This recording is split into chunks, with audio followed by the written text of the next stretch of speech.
ஒரு சிப்பாயின் கடைசி போர் பாரதத்தின் மையத்தில் இராணுவத்தின் வீரம் மற்றும் மரியாதைக்கு மத்தியில் அர்ஜுன் என்ற இளம் வீரர் வசித்து வந்தார். தனது தேசத்திற்காக அர்ப்பணிக்கப்பட்ட அவரது வாழ்க்கை அன்பு மற்றும் தியாகத்தின் கதையுடன் பின்னி பிணைந்திருந்தது. அர்ஜுன் போர்க்களத்தில் தைரியம் மற்றும் கடமையில் அசைக்க முடியாத அர்ப்பணிப்புக்காக அறியப்பட்டார். ஆனால் போரின் குழப்பங்களுக்கு மத்தியில் மீரா என்ற இளம் பெண்ணின் அமைதியான முன்னிலையில் அவர் ஆறுதல் கண்டார். மீரா, ஒரு துடிப்பான மற்றும் இரக்கமுள்ள ஆத்மா, அர்ஜுனின் இதயத்தை தனது தொற்று சிரிப்பு மற்றும் கனிவான நடத்தையால் கைப்பற்றினார். அவர்களின் வாழ்க்கையின் துன்பங்கள் இருந்தபோதிலும் அவர்களின் காதல் பல ஆண்டுகளாக மலர்ந்தது. 6 வருட ஏக்கம் மற்றும் காத்திருப்புக்குப் பிறகு அர்ஜுனும் மீராவும் இறுதியாக திருமணம் செய்து கொண்டனர்.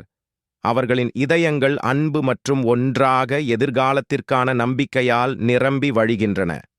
ஆனால் விதி வேறு திட்டங்களை வைத்திருந்தது. திருமணமான மறுநாளே அவர்கள் வீட்டு மண்டபங்களில் ஒரு அழைப்பு எதிரொலித்தது.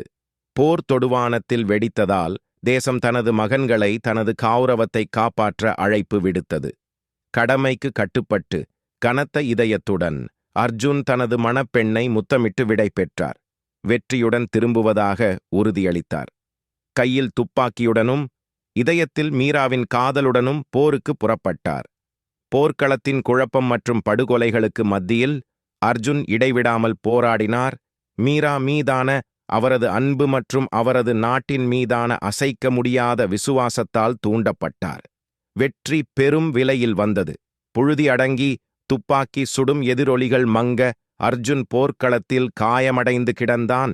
கடந்து செல்லும் ஒவ்வொரு கணத்திலும் அவனது உயிர் நழுவியது.